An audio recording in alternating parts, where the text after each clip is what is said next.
Olá a todos, sejam bem-vindos. Hoje estamos recebendo Gilbert Doctorow, historiador e analista de assuntos internacionais. Então seja bem-vindo de volta ao programa. É bom estar com você. Então, os Estados Unidos atacaram o Irã, e parece que um bom ponto de partida seria avaliar a extensão da destruição. Obviamente, ainda não sabemos qual foi o grau de destruição que os americanos causaram ao Irã. E os comentários parecem variar entre a insistência de Trump de que foi um sucesso espetacular, com a completa destruição das instalações nucleares do Irã, até o outro extremo, que diz que foi um fracasso total e que os ataques foram, no máximo, simbólicos. É claro que as narrativas têm se tornado uma parte cada vez mais importante das guerras, e considerando que precisamos esperar por evidências sobre a destruição, acho que talvez seja mais sensato explorar o significado dessas afirmações conflitantes. Então, o que você acha delas?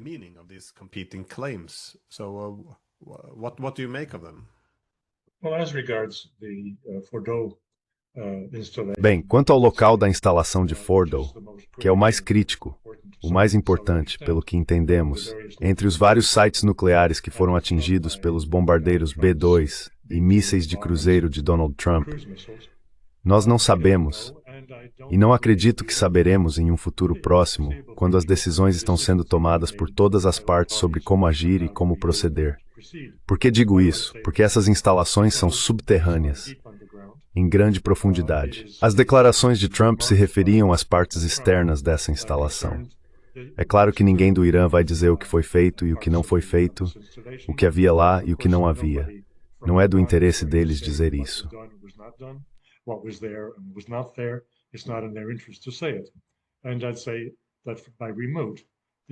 E eu diria que, à distância, os americanos e todas as outras partes externas não têm capacidade de determinar com precisão o que foi destruído, nem necessariamente estão interessados em declarar publicamente o que encontrarem, caso encontrem algo. Porque a narrativa que o Sr. Trump apresentou é a narrativa dominante, e é suficiente para fins políticos. E eu sustento que esse ataque teve propósitos políticos e não realmente militares. O importante a dizer é que alguns dos colegas mais bem informados e esclarecedores que participam de outros programas de entrevistas, Scott Ritter em particular, afirmaram que nenhum dano significativo foi causado ou imposto às instalações iranianas, que tudo que tinha valor foi removido uma semana antes, e agora está armazenado nos muitos centros subterrâneos diferentes que o Irã construiu ao longo de décadas, justamente para essa eventualidade.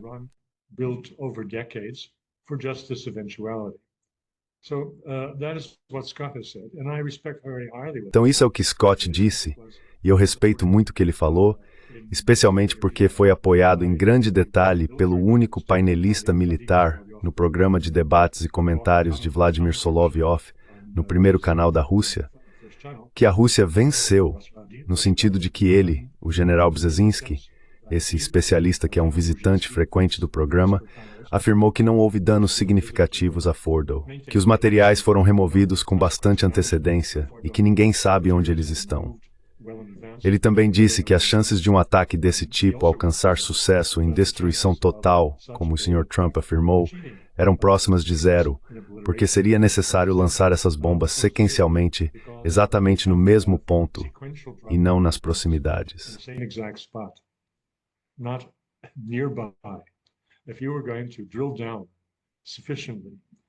Se você fosse perfurar o suficiente para destruir os centros de armazenamento profundamente subterrâneos e as centrífugas, seria necessário que mais de uma bomba caísse exatamente no mesmo local.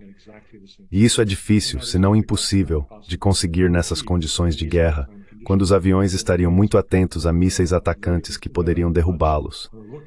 Esses são os pontos que o general Brzezinski levantou, e eles apoiam o que Scott Ritter estava dizendo. Não sei quais eram suas fontes. E isso nos deixa, como eu disse, com a questão: o que mais pode ser discutido? Meus colegas discutiram muitas outras coisas, mas especialmente a questão da legalidade ou ilegalidade da operação militar americana. Foi constitucional ou inconstitucional? Was it constitutional or unconstitutional? The general feeling is that Mr. Trump O sentimento geral é que o Sr. Trump agiu em violação da Constituição americana e certamente agiu em violação da lei americana vigente, que exige que ele vá ao Congresso para obter aprovação ao iniciar uma ação militar contra outro Estado soberano. Isso não aconteceu. O Sr. Trump fez isso inteiramente por iniciativa própria. No entanto, é aí que a narrativa termina entre os colegas que ouvi. Não pretendo passar todo o meu tempo ouvindo todo mundo, mas esses são os mais importantes. Eu acompanho os programas que considero menos sensacionalistas e mais factuais. E nesses, meus colegas encerram a discussão e passam a especular que o Sr. Trump é irracional, que está agindo por conta própria, sem nenhuma base sólida, e assim por diante.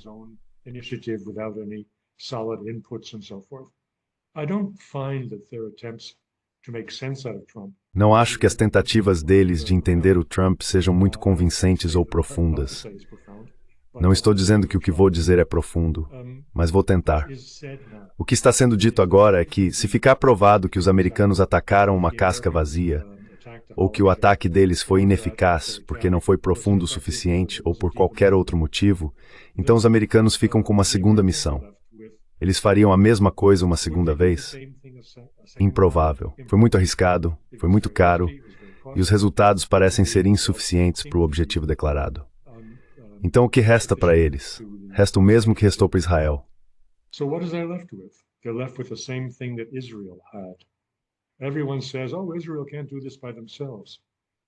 Todo mundo diz, Israel não pode fazer isso sozinho.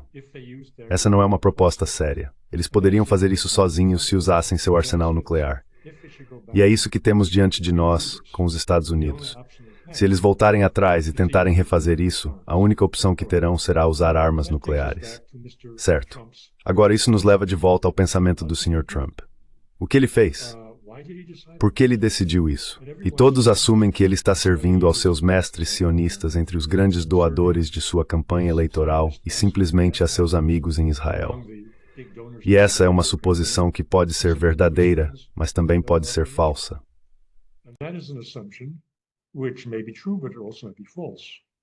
It could well be that Mr. Trump Pode muito bem ser que o Sr. Trump tenha previsto a possibilidade de um ataque nuclear israelense e o tenha preemptivamente impedido com um ataque americano usando armas convencionais que só os Estados Unidos possuem.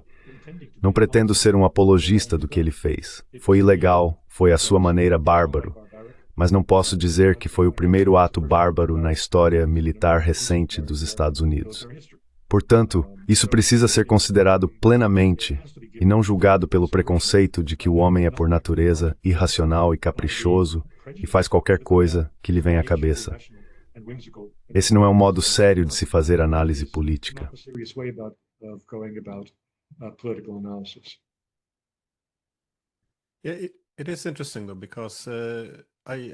É interessante, porém, porque também comentei anteriormente que se os Estados Unidos e Israel se opõem a um acordo pacífico com o Irã por considerá-lo humilhante demais, então só restam duas opções agora, já que Israel não está se saindo bem na guerra de atrito. Novamente, acho que eles buscavam principalmente um ataque de decapitação que acabou fracassando. Portanto, as únicas duas opções, se estão perdendo em uma guerra de atrito, são ou os Estados Unidos entrarem na guerra, ou Israel usar uma arma nuclear. Mas o que achei interessante, e você já comentou sobre isso, é que se Trump agora diz que isso foi um sucesso espetacular, e que o único objetivo é acabar com o programa nuclear. De fato, J.D. Vance fez um comentário dizendo que os Estados Unidos não estão em guerra com o Irã. Estamos em guerra com o programa nuclear do Irã.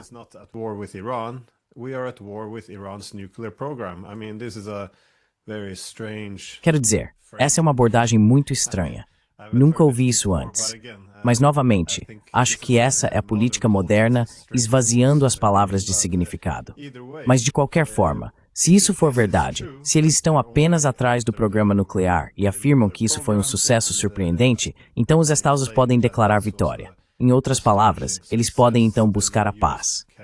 Quero dizer, há uma certa lógica aqui, porque e se Israel está dizendo que está atacando o Irã, porque não pode permitir que eles tenham uma arma nuclear, e seus patrocinadores americanos estão dizendo, bem, não existe mais programa nuclear. Por que não pode haver paz, então? Eles poderiam ter tirado a opção nuclear da mesa.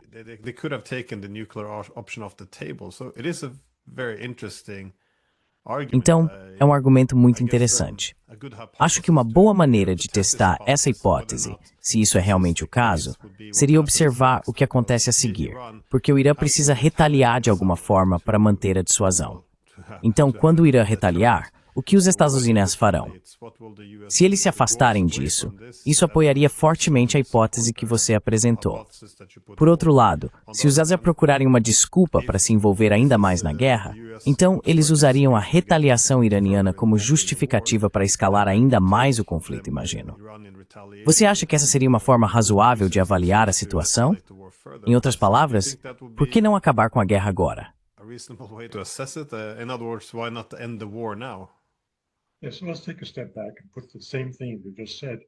Sim, vamos dar um passo atrás e colocar o que acabamos de dizer em palavras um pouco diferentes.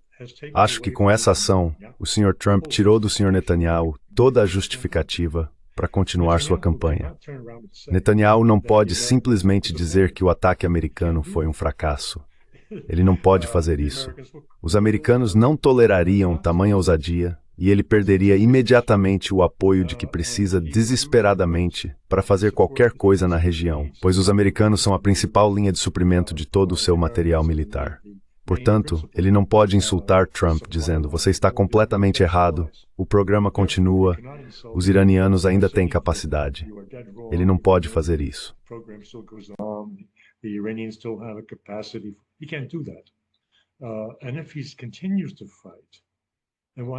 E se ele continua lutando, então por que ele continua lutando? Mudança de regime é uma das questões.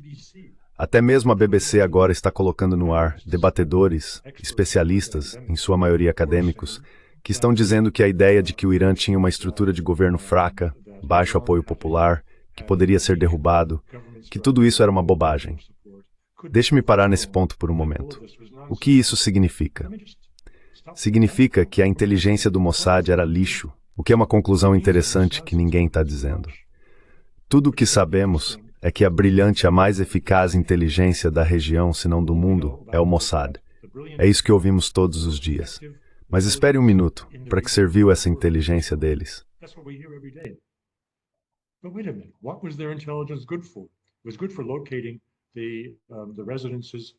Foi útil para localizar as residências ou os escritórios diários dos principais generais da Guarda Revolucionária e os locais dos cientistas nucleares que estavam prestes a ser assassinados por Israel. Nesse aspecto, o Mossad fez um trabalho fantástico. Mas desculpe, eles perderam o panorama geral, que o regime é sólido, que o regime é resiliente e que este é um regime que sobreviveu a 8 anos de guerra alimentada pelos americanos com o Iraque, de 1980 a 1988. Esse regime sabe como aumentar a profundidade da gestão e a resiliência caso figuras importantes sejam eliminadas. Isso o Mossad não entendeu, o que significa que o valor da inteligência israelense não é melhor do que o de qualquer outra inteligência.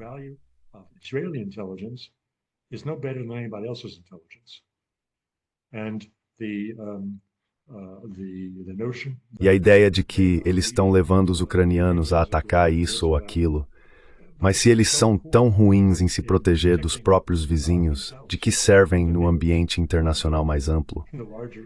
Então, eu só digo, esse é um ponto que, na minha maneira de pensar, é extremamente importante no nosso julgamento da relação entre os Estados Unidos e Israel, e parece que todo mundo ignora isso, porque não estão olhando de uma perspectiva diferente. Todos estão focados no mesmo ponto. Esse erro de avaliação do Mossad é o único erro aqui.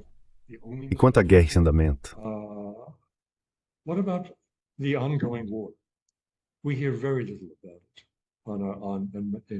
Ouvimos muito pouco sobre isso na mídia tradicional e também na mídia alternativa. Como você pode saber sobre isso se há a mais rigorosa censura de guerra em Israel que vemos agora? E mesmo sob essa rígida censura de guerra, até a BBC, que é pró-Israel, está colocando testemunhas oculares em seus programas matinais que admitem que, por exemplo, no ataque de ontem a Haifa, os sistemas de alarme não dispararam. O domo de ferro, com sua engenharia avançada, e os outros 3 níveis de defesa aérea não interceptaram os mísseis iranianos que chegaram. E por isso, houve vítimas civis significativas em Haifa, entre pessoas que estavam próximas, mas não dentro dos abrigos antiaéreos.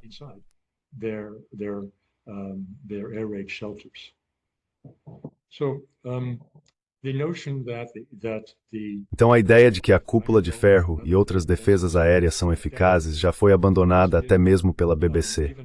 Eles não dizem mais, sim, Israel só precisou interceptar alguns mísseis porque, obviamente, os iranianos ficaram sem mísseis ou perderam a capacidade de lançá-los por causa dos ataques feitos por israelenses e americanos.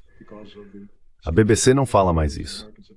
Existe um entendimento tácito de que os iranianos estão disparando tantos mísseis quanto acham necessário em determinado momento, partindo do pressuposto de que quase todos vão atingir seus alvos. Isso representa uma compreensão totalmente nova do nível de conflito entre Israel e Irã.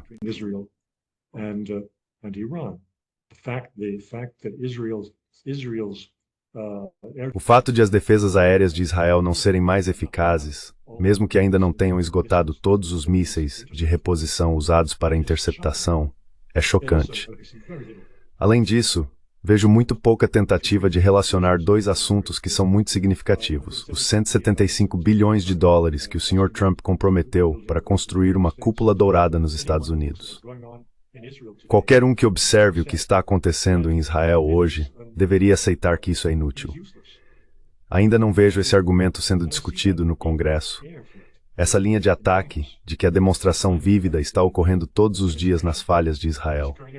Então há muita coisa acontecendo, mas nem todos estão prestando atenção.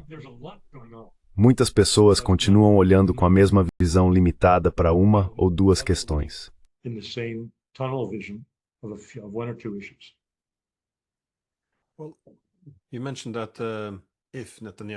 Bem, você mencionou que, se Netanyahu dissesse que o ataque americano foi um fracasso, em outras palavras, que eles precisam continuar a guerra, os americanos não permitiriam isso.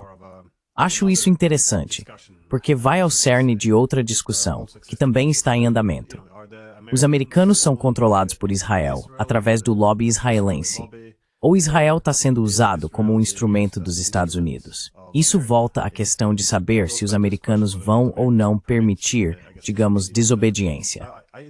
Agora, tendo a me inclinar para a primeira opção, ou seja, assumindo que Israel tem grande controle sobre os Estados Unidos, mas é interessante observar os argumentos contrários.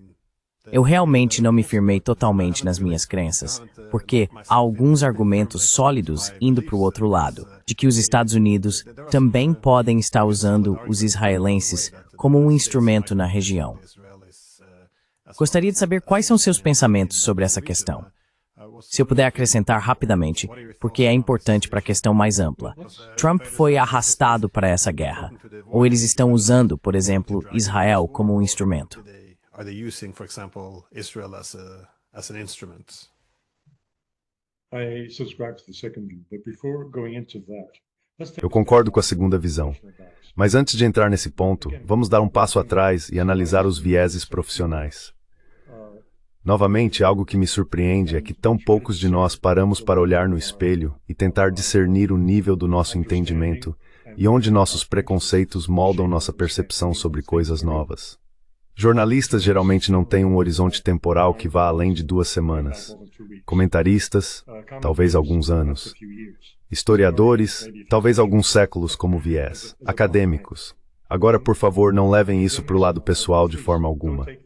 Embora eu não tenha lecionado mais de 1 ano em uma universidade, no início do meu período de pós-graduação, ainda assim, tenho uma formação acadêmica e poderia ser considerado um. I do have an academic background and could be considered one. We have our own limitations, which we very rarely admit to. Temos nossas próprias limitações, que raramente admitimos.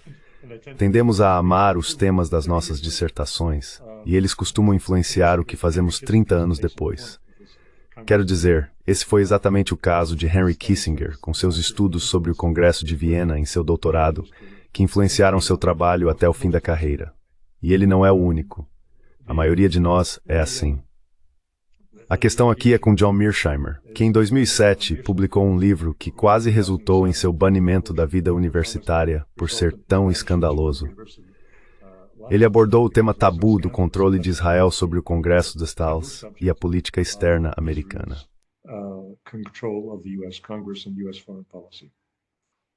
He and Stephen Walt, he's a Mearsheimer's. Ele e Stephen Walt, Mearsheimer é da principal escola de estudos realistas americanos em assuntos internacionais, e seu colega em Harvard, Stephen Walt, publicaram um livro sobre o controle do Congresso e da política externa americana por Israel e seus lobistas.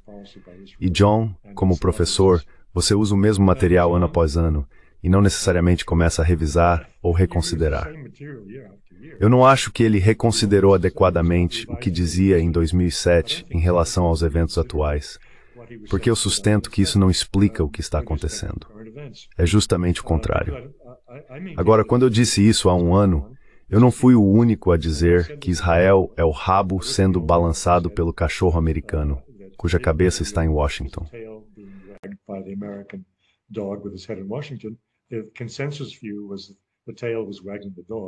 A visão consensual era de que o rabo estava balançando o cachorro e que a política americana estava sendo definida em Tel Aviv ou Jerusalém, e não em Washington. Portanto, eu estava em uma pequena minoria quando contestei essa visão consensual há um ano. Mas agora ouço pessoas ao meu redor dizendo, como se fosse algo natural, que Israel está sendo usado na guerra de política externa americana que vem ocorrendo com o Irã desde 1980. E que foi mencionada até mesmo pelo presidente Trump em seu discurso à nação há 2 dias, explicando por que atacou o Irã e fazendo referência à tomada de reféns de americanos na embaixada em Teherã em 1980, após a chegada dos ayatolás ao poder. Essa tradição é invalidada pela forma como Israel está sendo destruído sob os olhos de Washington pelos contra-ataques iranianos.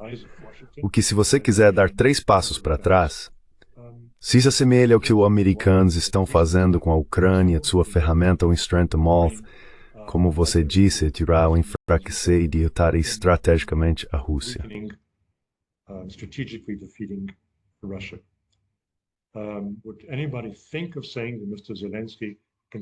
Alguém pensaria em dizer que o Sr. Zelensky controla Biden e seus asseclas? Bem, isso não é fácil de aceitar porque Zelensky era único, um piadista, um ator de terceira categoria e assim por diante. Olhando para Israel, você tem o mesmo homem lá há 30 anos, o Sr. Netanyahu, dominando a política israelense, que parecia ter forte influência pessoal sobre seus colegas americanos. No entanto, o que vejo é a destruição de Israel, a degradação de sua infraestrutura crítica, os portos. Haifa está bastante danificada, a refinaria, a principal refinaria lá, pegou fogo. Não sabemos a extensão da destruição da infraestrutura em Israel, embora possamos supor que seja substancial. Infrastructure in Israel, so we can assume it's substantial. We know that the Iranians are very precise. Sabemos que os iranianos possuem mísseis muito precisos. Novamente, isso surge, acho que foi um noticiário russo. Sim, com certeza vi isso em um noticiário russo, de que os israelenses atacaram a sede do Ministério do Interior em Teherã. 2 horas depois, os iranianos explodiram os escritórios do Ministério do Interior em Haifa e a sede do Ministério do Interior de Israel em Tel Aviv. Agora, com tamanha eficácia, com um conhecimento tão preciso de onde esses prédios estavam, obviamente preparado por drones com bastante antecedência, estamos falando de um potencial destrutivo enorme. Só podemos tocar nesse assunto aqui e ali e dizer, bem, eles devem estar fazendo algo mais do que apenas atingir o Ministério do Interior. Well, they must be doing something more than just hitting the Ministry of Interior. Of course they are, but the Israeli censorship will not let. Claro que sim, mas a censura israelense não vai permitir que nenhuma dessas informações seja divulgada. Eles estão atingindo alvos sem especificar quais usinas geradoras foram destruídas. Estão atacando o fornecimento de eletricidade em Israel, então estão mirando na infraestrutura crítica. Por quanto tempo Netanyahu pode continuar com isso? Quando ele já não tem nem mesmo uma explicação razoável para sua nação de que está atendendo às antigas preces de neutralizar o programa nuclear iraniano. Eu digo que é uma questão de tempo. O que vai acontecer primeiro? A economia de Israel ser destruída ou amplamente incapacitada, ou o Sr. Netanyahu ser retirado do cargo e enviado para a prisão? Não sei qual dos dois, mas algo vai ter que acontecer aqui. Yeah, it can't continue like this. Sim, eu não posso continuar assim. Mas acho interessante, no entanto, a comparação com a Ucrânia, porque é justamente daí que muitas vezes vem a crítica. Quando se trata da Ucrânia, assim como com Israel, é apresentado pelo establishment político e midiático que não existe propósito maior ou objetivo mais virtuoso do que ajudar a Ucrânia. Este é nosso dever moral. Temos que fazer tudo o que pudermos pelos ucranianos. E é um objetivo tão virtuoso que o dissenso se torna imoral. Você não pode criticar toda essa missão, e assim a oposição se torna ilegítima. Mas o interessante é de onde vem a crítica, porque muitas vezes, quando essas políticas de apoio à Ucrânia são criticadas, dizem, bem, nossos políticos, todos eles estão capturados, toda a lealdade deles é para o Zelensky.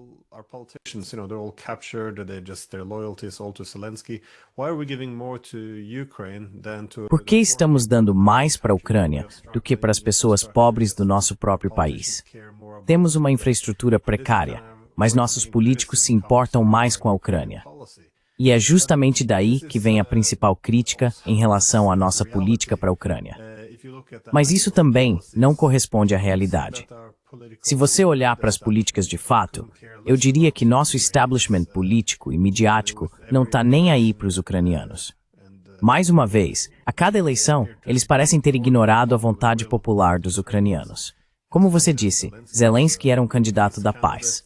Com nosso apoio a outro grupo nacionalista, conseguimos virar o jogo na Ucrânia.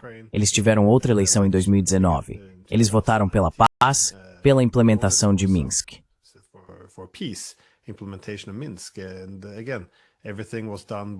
E mais uma vez, tudo foi feito pelos governos ocidentais e suas ONGs, que são financiadas por governos ocidentais, para reverter toda aquela eleição e manter a Ucrânia no caminho do conflito com a Rússia, mesmo sabendo que isso resultaria na destruição da Ucrânia. Mas, novamente, é uma ferramenta útil. Vimos nossos governos escalarem sempre que possível, rejeitarem toda diplomacia e negociações, não apenas para acabar com a guerra, mas até mesmo para reduzir um pouco a intensidade do conflito, como trocas de prisioneiros e qualquer coisa que realmente pudesse ter ajudado os ucranianos. E mesmo agora que a guerra, sejamos honestos, já foi perdida, eles ainda querem lutar até o último ucraniano, algo que nunca faríamos com nossos próprios soldados.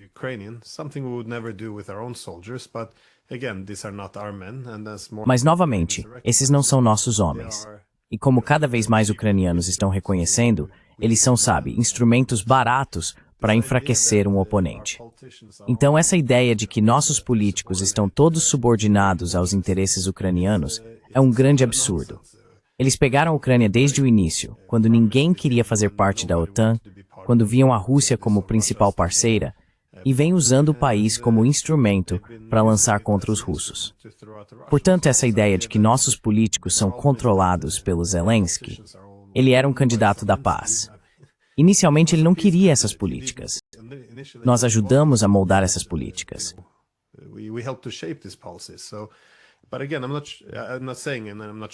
Mas, novamente, não estou dizendo. E não tenho certeza se Israel é simplesmente outra Ucrânia, considerando que eles têm esse lobby poderoso. Muitas das guerras dos Estados Unidos foram incentivadas por Netanyahu ao longo dos anos. Mas o que você diria sobre o argumento de que apoiar Israel já não está mais no interesse nacional dos Estados Unidos? Porque esse é um argumento central do Mearsheimer, que você não precisaria do lobby se houvesse uma harmonização natural de interesses.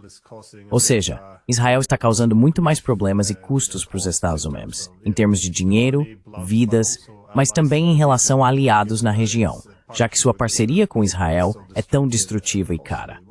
Qual seria o contra-argumento?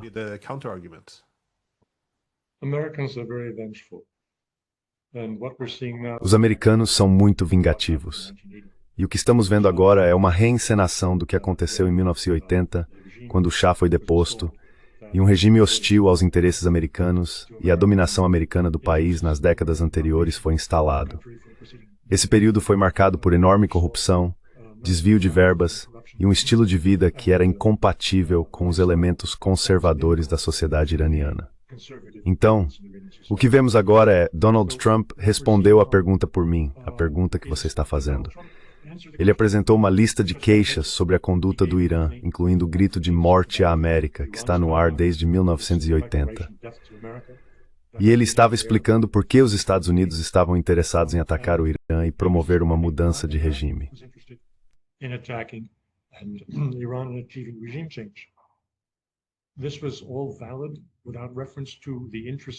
Tudo isso era válido sem referência aos interesses de Israel.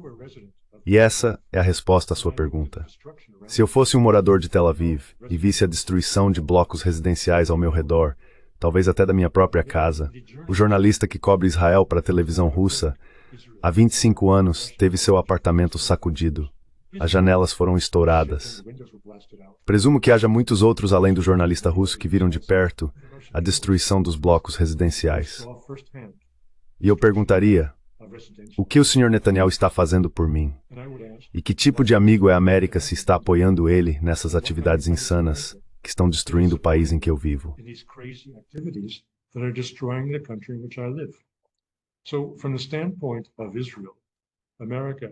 Do ponto de vista de Israel, os Estados Unidos não são amigos neste momento. Os Estados Unidos são amigos do Sr. Netanyahu em sua guerra insana, para não dizer criminosa, mas insana contra o Irã, na qual Israel é um jogador pequeno diante do gigante Irã. Tirando as armas nucleares, em termos de forças convencionais, os dois não são páreo um para o outro de forma alguma. Claro, Israel tem um poder aéreo muito superior ao do Irã, mas o Irã tem poder terrestre e de mísseis. Eles possuem algo em torno de 40 mil mísseis, que foram preparados ao longo de mais de uma década para o conflito que estamos vendo agora. Isso é uma vantagem enorme.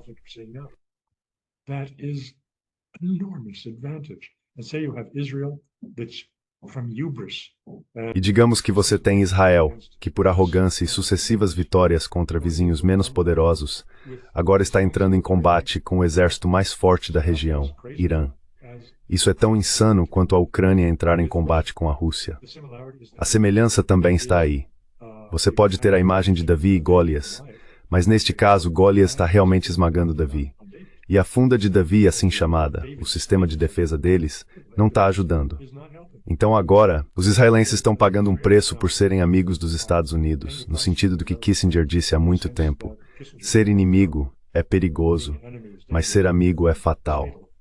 E se eles não pararem Netanyahu, isso será fatal para o Estado de Israel como ele existe desde sua fundação.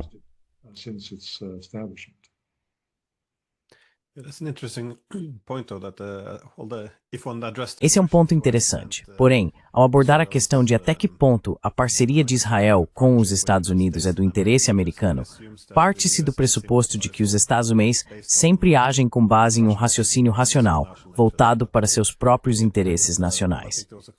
Mas, sim, para citar, bem, acho que houve uma frase do Oscar Wilde em que ele disse: a América é o único país que passou da barbárie à decadência sem a civilização no meio. Isso sugere que a durabilidade, a sustentabilidade do projeto e a racionalidade nem sempre estão presentes, mas não tenho certeza se isso se aplica aqui. Só queria direcionar um pouco a conversa, já que estamos comparando também com a Ucrânia. Como isso se relaciona com a Rússia? How does this relate to Russia? Because Russia Porque agora se argumenta frequentemente que a Rússia tem a responsabilidade de apoiar o Irã, já que eles assinaram alguns acordos. E também porque o Irã forneceu assistência importante e crucial para a Rússia em sua própria guerra, essa guerra por procuração na Ucrânia, na qual muitos drones foram enviados. Isso também foi colocado para Putin, e Putin rejeitou a ideia de que a Rússia teria traído o Irã por não correr em seu auxílio. Novamente, não está muito claro exatamente que tipo de ajuda os russos poderiam enviar, porque você sabe, os iranianos não enviaram soldados para a Rússia. Mas como você vê isso? Como você está interpretando essa situação? Quanta ajuda eles poderiam esperar dos russos nesse conflito? Could they expect from the Russians in this conflict?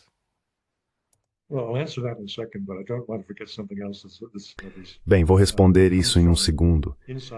Mas não quero esquecer de mencionar outra coisa que vem de informações internas da Rússia, às quais não temos acesso no Ocidente.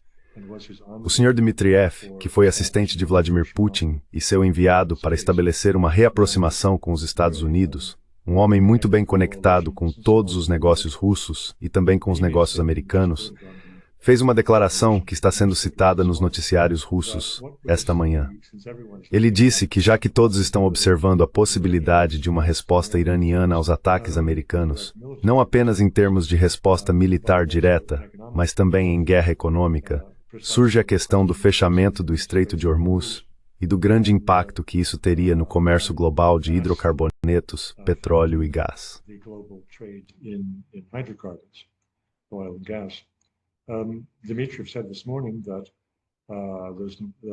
Dmitriev disse esta manhã que os iranianos estão considerando fechar o Estreito de Hormuz para países específicos, Estados Unidos, Reino Unido, França e Alemanha. Por que não? Claro, é mais complicado do que isso, porque não são necessariamente petroleiros com bandeiras desses países. Na verdade, é improvável que petroleiros que atendam aos interesses da Europa Ocidental e dos Estados Unidos estejam navegando sob essas bandeiras. De modo geral, assim como os Houthis estavam proibindo a passagem pelo Mar Vermelho de navios mercantes que serviam a Israel, independentemente das bandeiras que ostentavam, os iranianos poderiam fazer algo semelhante. Isso não interromperia completamente o comércio global, mas certamente seria notado e afetaria o comércio de gás e petróleo dos países afetados. Mas voltando à questão maior das obrigações da Rússia, muito tem sido dito sobre isso.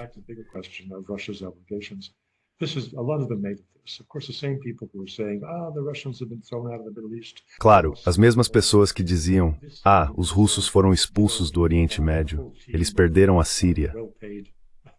Veja, esse argumento é todo desenvolvido por uma equipe de consultores bem pagos anteriormente pela CIA, talvez hoje pelo Sr. Soros, consultores, debatedores profissionais, porta-vozes na BBC e em outros lugares, que estão espalhando propaganda contra a Rússia e disseminando derrotismo em relação à Rússia, sem nenhuma correspondência com a realidade. O Irã teve uma perda tremenda quando a Síria caiu. Bem, sim e não. Não havia ninguém que pudesse salvar a Síria nos dias finais, em grande parte por causa de erros cometidos pelo Sr. Assad. Mas isso é uma questão à parte. O ponto é que os russos não tinham e não têm nenhuma obrigação militar com o Irã. E eles não têm, porque os iranianos não quiseram. Os iranianos cometeram uma série de erros ao longo do caminho que levaram à situação atual.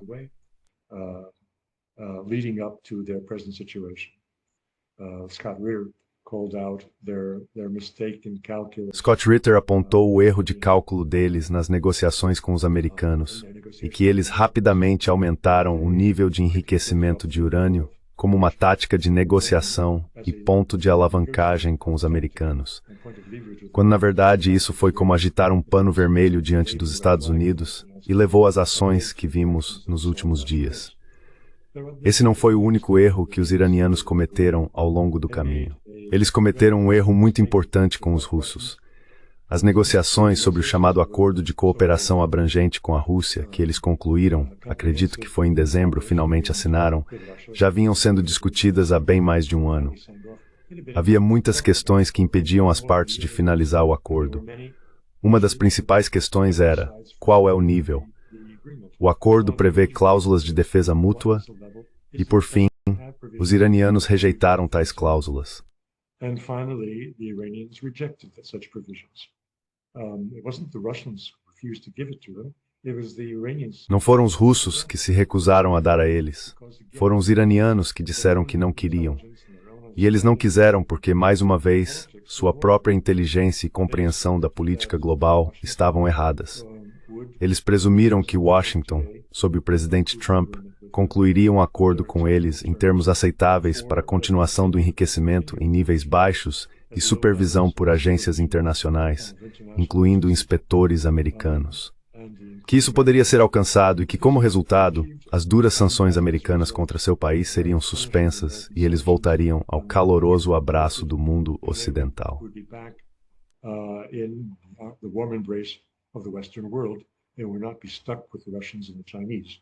Eles não ficariam presos aos russos e chineses.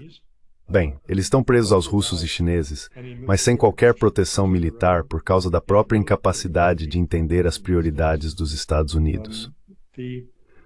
O que as pessoas não entendem ao analisar a política russa é que, ocasionalmente, há uma lógica razoável por trás dela. Não digo que seja sempre, mas muitas vezes há. Por que os russos não tomaram Kiev em 2014? Bem, eles poderiam ter feito isso, claro. O exército ucraniano, naquela época, era inútil.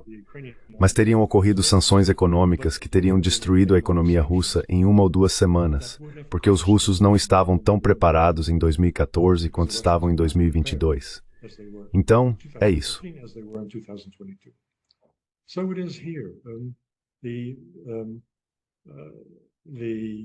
O motivo pelo qual os russos, por sua vez, estavam um pouco céticos em concordar com os iranianos é que eles sabiam que havia uma corrente muito forte na política iraniana. Apesar dos ayatolás e das pessoas muito conservadoras que estavam nominalmente no controle, havia uma parte significativa da sociedade do governo iranianos que era liberal. Da mesma forma que a Rússia tinha seu grande grupo de liberais da Quinta Coluna, que acabaram sendo expulsos ou fugiram do país no início da operação militar especial. O mesmo ocorre com o Irã. Eles tinham um grande contingente de funcionários do governo e membros da sociedade civil que queriam boas relações com os Estados Unidos e não estavam interessados em relações com a Rússia, que, na visão deles, não poderia atender às suas necessidades econômicas.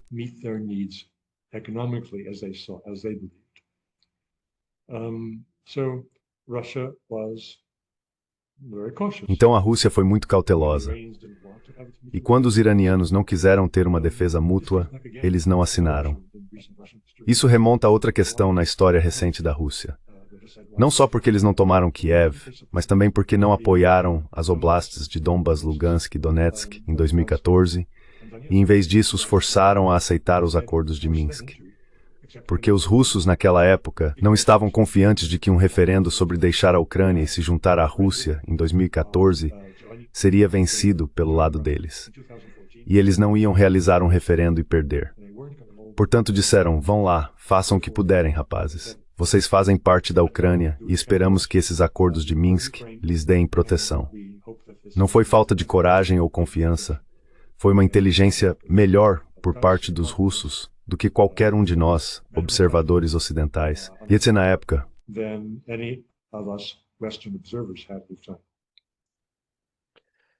It's interesting. I heard the same thing from. É interessante. Ouvi a mesma coisa de Moscou. Ou seja, que os iranianos não queriam isso.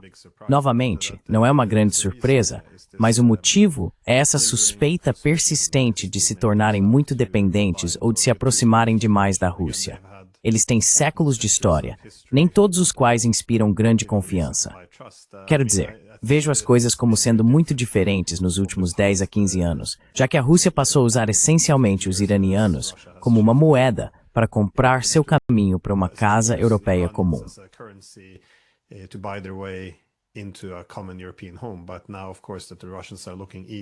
Mas agora, é claro, enquanto os russos olham para o leste, o Irã é elevado em sua visão a um parceiro estratégico chave e indispensável, em vez de algo sobre o qual podem impor sanções para ganhar pontos com o Ocidente.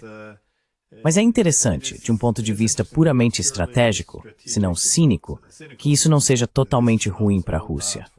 Muitas das armas que os países da OTAN estão enviando, defesas aéreas, mas também armas ofensivas para matar russos, agora estão indo para o Oriente Médio. Novamente, você vê isso no campo de batalha, na Ucrânia.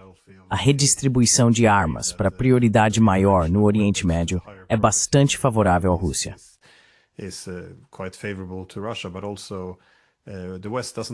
Mas também o Ocidente não costuma, não gosta de aprender com as lições de guerras perdidas. Então, quando você tem a humilhação de perder uma guerra, a melhor coisa a fazer é o que muitas vezes fazemos, pelo menos há muitos precedentes, é mudar o foco para outra coisa. Assim você tem uma nova causa para substituir a que fracassou. Além disso, pode ser mais fácil, por razões políticas, o Ocidente deixar de lado o projeto da Ucrânia. No matter de Rastafari, é disparo, que não é ruim.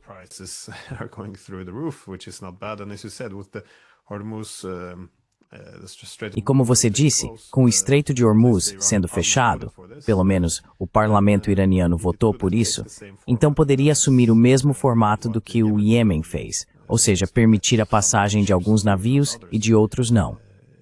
Novamente, acho que se a Rússia está buscando punir seus adversários, e você sabe, eles veem que estão lutando contra a OTAN na Ucrânia, isso não é principalmente sobre a Ucrânia.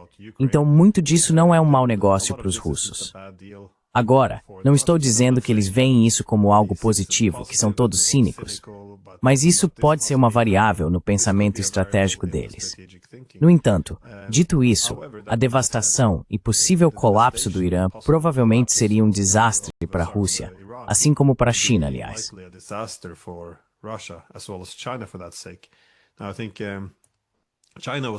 Agora, eu acho que a China ficou satisfeita que o foco dos Estados Unidos tenha sido redirecionado para a Rússia. Isso não significa que eles queiram a destruição da Rússia. Pelo contrário, isso deu à China alguns anos enquanto a atenção dos Estados Unidos estava em outro lugar. Mas, ao mesmo tempo, a China não pode se dar ao luxo de ver a Rússia fracassar nessa guerra com a OTAN. Novamente, não estou dizendo que todos estão agindo por puro interesse próprio, mas esse é um interesse. Você precisa levar isso em consideração. Não estou dizendo que a China está feliz com as baixas russas, ou que os russos estão felizes com as baixas iranianas, mas os interesses realmente entram em jogo aqui. Mas sobre a possível derrota do Irã, você acredita que russos e chineses interviriam para garantir que eles não perdessem essa luta? They wouldn't lose this fight. Ambos os países têm possibilidade de pressionar os americanos, que não estão diretamente envolvidos no conflito iraniano. Então não acho que eles necessariamente tenham que... Bem, eles evitariam, a todo custo, entrar em um conflito direto com os Estados Unidos na Europa ou por causa dela. E não há razão para que não o façam. A China pode pressionar Taiwan e criar uma enorme distração para os americanos. Mas voltando aos benefícios que a Rússia tem com a situação atual, claro, concordo completamente com seus comentários de que sim, eles se beneficiam dos preços mais altos do petróleo.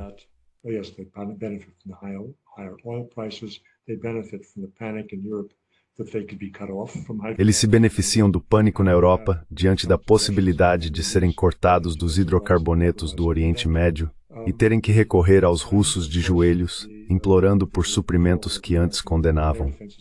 E claro, a retirada das defesas aéreas americanas da Ucrânia e a não entrega de mais material militar para a Ucrânia, enquanto tudo está sendo direcionado para Israel e o Oriente Médio. Tudo isso beneficia a Rússia, embora não mude a direção da Rússia na guerra.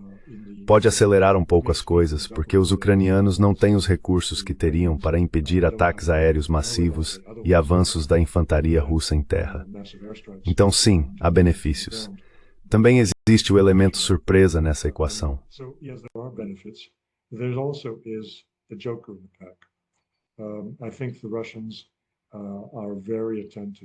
Acho que os russos estão muito atentos ao que discutimos anteriormente neste programa. A possibilidade de que tanto Israel quanto os Estados Unidos usem armas nucleares no conflito com o Irã, o que abriria a caixa de Pandora e seria extremamente perigoso para a situação global. Acho que isso é improvável, pouco provável, mas não pode ser descartado. Penso que as ações do Sr. Trump na última semana colocaram em dúvida a confiança do Kremlin de que estavam lidando com uma pessoa totalmente racional, ao contrário dos loucos que compõem o governo Joe Biden. Acho que eles devem estar um pouco inquietos com a forma cínica com que Trump usou as negociações para acalmar seu inimigo enquanto preparava um ataque do tipo Pearl Harbor, porque todas essas lições são válidas para os próprios relacionamentos deles com os americanos.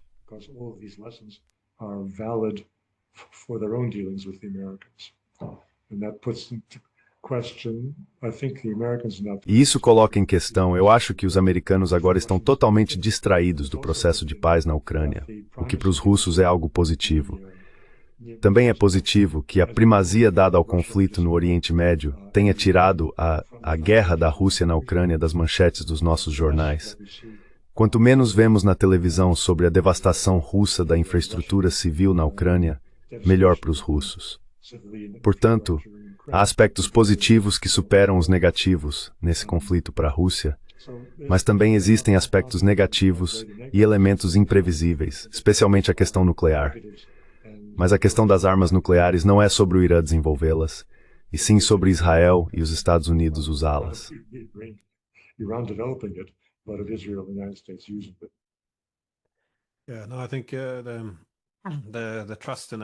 Acho que a confiança na diplomacia americana caiu significativamente, porque não foi só uma vez, foram duas. Lembre-se de que quando os israelenses lançaram esse ataque surpresa com o conhecimento e presumo apoio dos americanos contra o Irã, como dizem, eles estavam no meio de negociações. Isso é muito enganoso. Mas então, na segunda vez, Trump disse, bem, vamos considerar isso por 2 semanas e depois nos envolver diretamente atacando o Irã. Este é novo invor.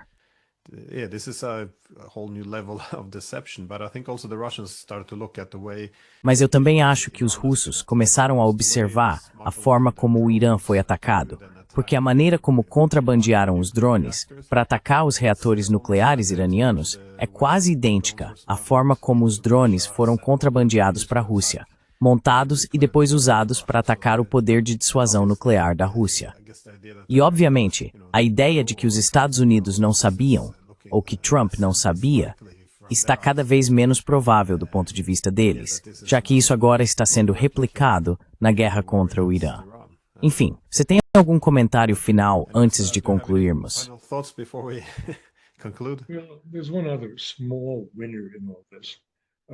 Há um outro pequeno vencedor em tudo isso.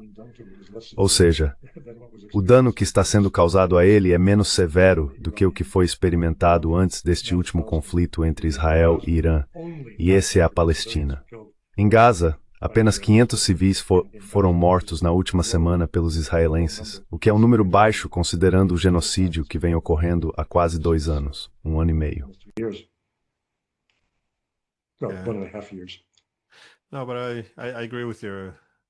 Não, mas concordo com sua avaliação. Acho que os russos ficam satisfeitos se estiverem fora das manchetes. Mas também acho que isso permite ações mais agressivas. Se você observar a forma como estão atacando Kiev agora e tudo mais, é muito mais intenso, com maior destruição de infraestrutura civil e também mais vítimas civis, o que imagino que seja mais aceitável, se não virar manchete. Mas, novamente, é interessante como a mídia só consegue focar em uma coisa de cada vez. Porque não conseguimos prestar atenção no sofrimento no Líbano por causa do aumento do sofrimento na Síria.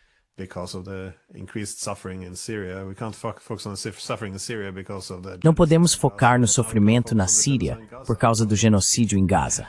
Mas agora, não podemos focar no genocídio em Gaza por causa da guerra contra o Irã.